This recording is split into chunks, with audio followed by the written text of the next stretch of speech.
Is there such a thing as the worst sin, one sin that is worse than all the others? Well, there is. I am well aware that some people differ.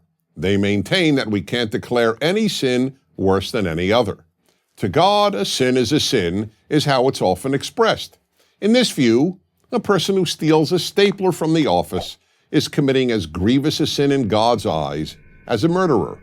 But most people intuitively, as well as biblically, understand that some sins are clearly worse than others. We are confident that God has at least as much common sense as we do. The God of Judaism and Christianity does not equate stealing an office item with murder. So then, what is the worst sin? The worst sin is committing evil in God's name. How do we know?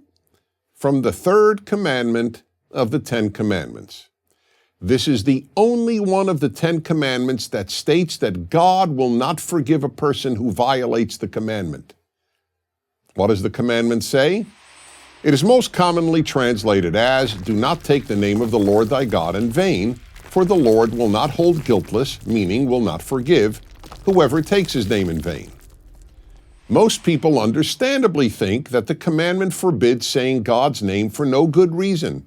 So something like, "God, did I have a rough day at work today," violates the third commandment. But that interpretation presents a real problem.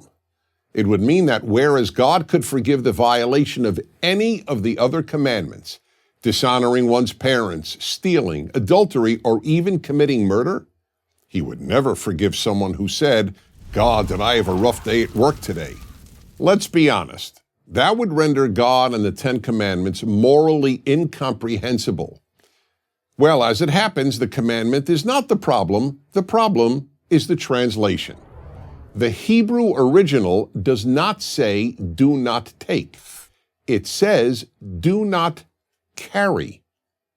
The Hebrew literally reads, "Do not carry the name of the Lord thy God in vain." One of the most widely used new translations of the Bible, the New International Version, or NIV, uses the word misuse rather than the word take. "You shall not misuse the name of the Lord your God." This is much closer to the original's intent. What does it mean to carry or to misuse God's name? It means committing evil in God's name, and that God will not forgive. Why not? When an irreligious person commits evil, it doesn't bring God and religion into disrepute. But when religious people commit evil, especially in God's name, they are not only committing evil, they are doing terrible damage to the name of God. In our time, there is an example of this. The evils committed by Islamists who torture, bomb, cut throats, and mass murder, all in the name of God, do terrible damage to the name of God. It is not coincidental that what is called the new atheism, the immense eruption of atheist activism, followed the 9/11 attacks on America by Islamist terrorists. In fact, the most frequent argument against God and religion concerns evil committed in God's name, whether it is done in the name of Allah today or was done in the past in the name of Christ. People who murder in the name of God not only kill their victims, they kill God too. That's why the greatest sin is religious evil. That's what the third commandment is there to teach.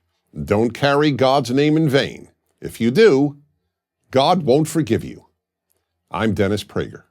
Join Prager University, subscribe to our YouTube channel, and sign up for free at PragerU.com.